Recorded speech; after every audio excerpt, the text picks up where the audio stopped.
Fala galera, beleza? Eu sou o Udney e você está no Bora Mundo e nós vamos a mais um vídeo de história.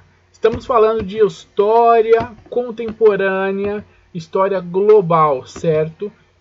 Vamos continuar falando sobre o seguinte: um desenvolvimento tecnológico e industrial que veio acontecendo aí no pós-guerra, tá certo? Então a primeira coisa que nós vamos falar é o seguinte: tivemos o pós-guerra. O vídeo anterior foi sobre a divisão de Berlim, a queda do muro de Berlim e de como isso foi importante para o desenvolvimento do capitalismo.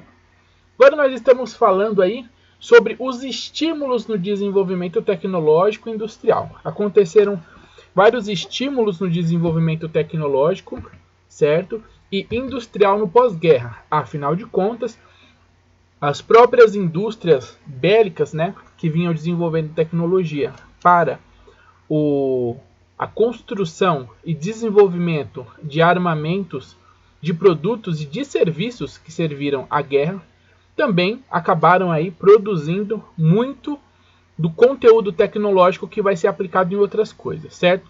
O que vai acontecer é que em 1948 vai acontecer uma produção, certo? Um aumento, vai se estabelecer, né, um aumento da produção e do comércio mundial. Vai ser injetado um dinheiro, vai acontecer um aumento, tá certo?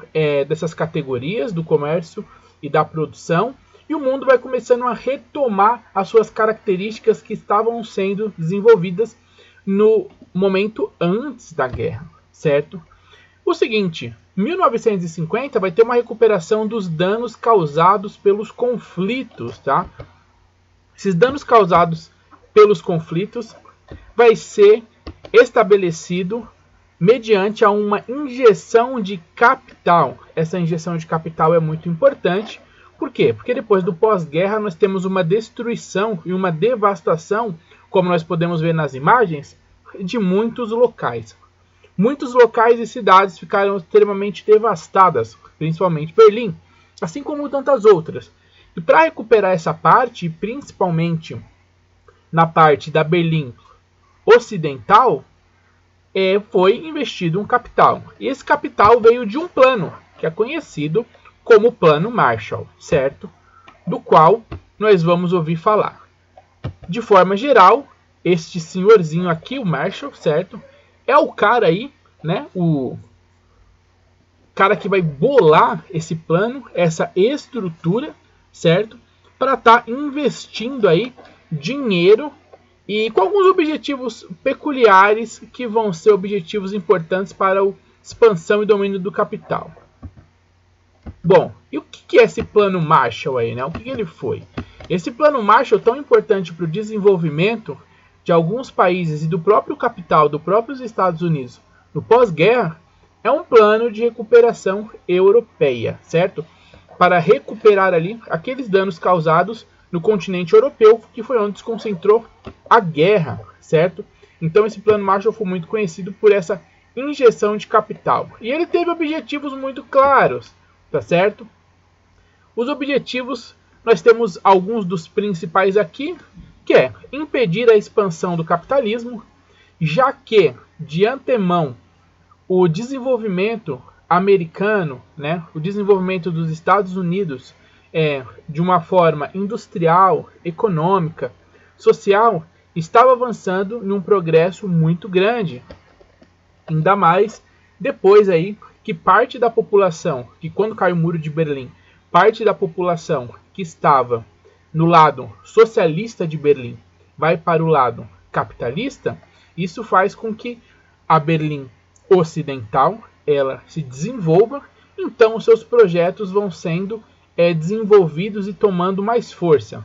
Então, isso, automaticamente, quando você injeta no plano, né, de desenvolvimento do capitalismo, o plano de desenvolvimento do comunismo perde força. Então, impedir a expansão do comunismo, que era o seu principal inimigo naquele momento, era fundamental. Segundo ponto, facilitar a reconstrução. Era preciso de dinheiro para mexer numa infraestrutura, para girar um capital industrial, trazer tecnologia, poder usar uma tecnologia para um desenvolvimento de construção mais rápido Então, isso foi um dos objetivos cumpridos. O outro foi o próprio auxílio econômico, né? Muito dinheiro foi injetado para essa galera, tá certo? Quer dizer, não foi qualquer coisa aí que é de dinheiro direcionado para esses planos, né? O que a gente vai ter então é alguns países que foram aí bastante devastados na guerra e que receberam esse auxílio. Esses são alguns desses países, como França, Inglaterra, a Alemanha Ocidental, Itália, Holanda e Bélgica, tá certo? Bom, e o que girou de investimento? Nós temos um investimento total aí, né, ao longo de 4 anos, de 13 bilhões de dólares, que foram injetados aí nesses países, tá certo? Que adotaram a ideia do Plano Marshall, tá?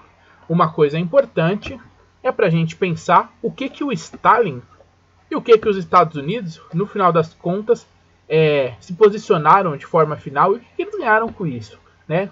O Stalin, ele recusou o plano. Na cabeça do Stalin, no seu posicionamento ali socialista, ele achava que esse plano era um plano dos Estados Unidos para aumentar o seu domínio, aumentar a dinâmica de organização e de liderança entre as nações e, de certa forma, manter os países ali como capachos do capitalismo que estava se desenvolvendo e crescendo. E dos lados dos Estados Unidos, os seus principais objetivos foram cumpridos, tá certo?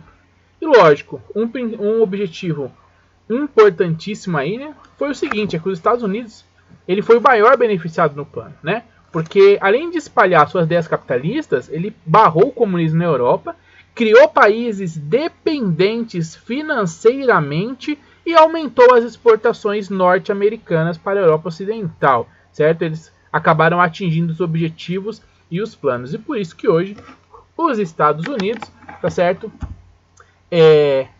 Tem uma parte do poder global manipulando a economia, e não só a sua economia, como a economia que gira dentro de alguns países que ainda estão meio que na mão dos Estados Unidos, certo? Bom, esse foi o vídeo de hoje, espero que você tenha gostado. Falamos sobre o Plano Marshall e um pouquinho do pós-guerra e a dinâmica da tecnologia. Espero que você curta, se inscreva no canal, compartilhe o vídeo, continua aqui com a gente nesses vídeos de história que estão bem legais. Faça suas anotações e até o próximo vídeo.